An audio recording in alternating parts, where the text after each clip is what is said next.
Баршаңызға қайырлы күн. Менің каналыма қош келдіңіздер. Видеоны қарамай тұрып, каналыма тіркеліп, лайк басып, комментарий қалдырыңыздар. Бешбармақ қазақтың ұлттық тағамдарының бірі, дәмдік қасиет үшін жоғары бағаланған. Міне етімізді жақсылап жудық, салқын суға салдық.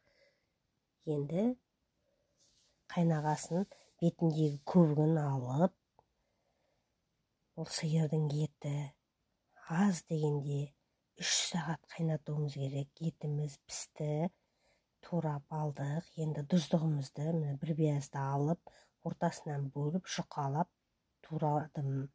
Міне енді ыдыратып, сосын бір кәсе сорпамызбен бұқтырып қоямыз. Немесе шала пісіріп алуға болады.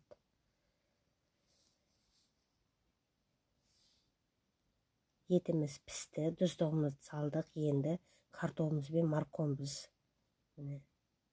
пісті. Енді мұздатқыштан жаймамызды алдық. Алдындағы қатырып қойған. Бөлдім.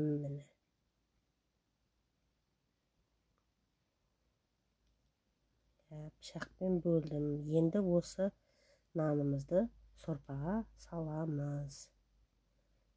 Қыздар, ішетін сорпамызды бөлек алып қаламыз. Нан салатын сорпамыз бөлек. Міне нанымыз пісті. Түсіріп жатырмыз.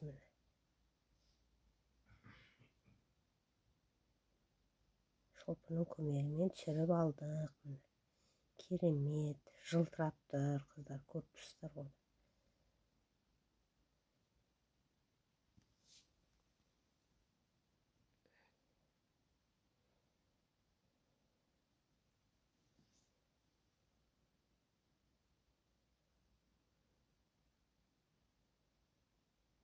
Біз құда жекзат және сыйлы қонақтарымызға бешбармақ асып құрметтейміз.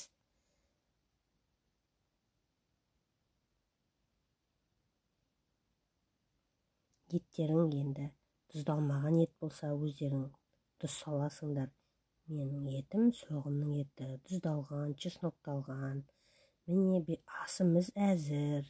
Енді турап қойған етімізді ыссы, мен ұстай алмай тұрмын. Керемет, жіп-жұқа, жылтырап, күшті.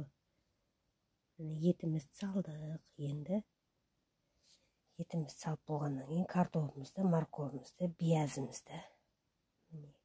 Міне қыздар, біздің асымыз әзір. Мен көксабақты осылай суға салып қоям. Керек кезінде алам. Көксабақпен әдемілейміз. Қыздар, ас дәмді болсын.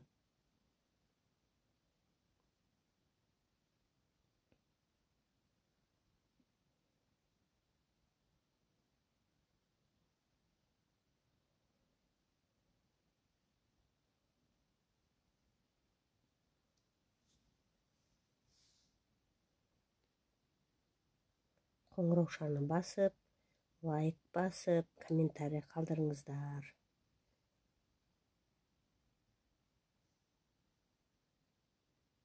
Міне қыздар, керемет жылтырап тұр.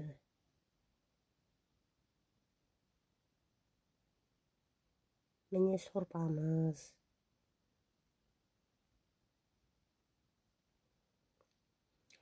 Бешбармақты осылай әдемілеп қойсаңыздар, қандай керемет.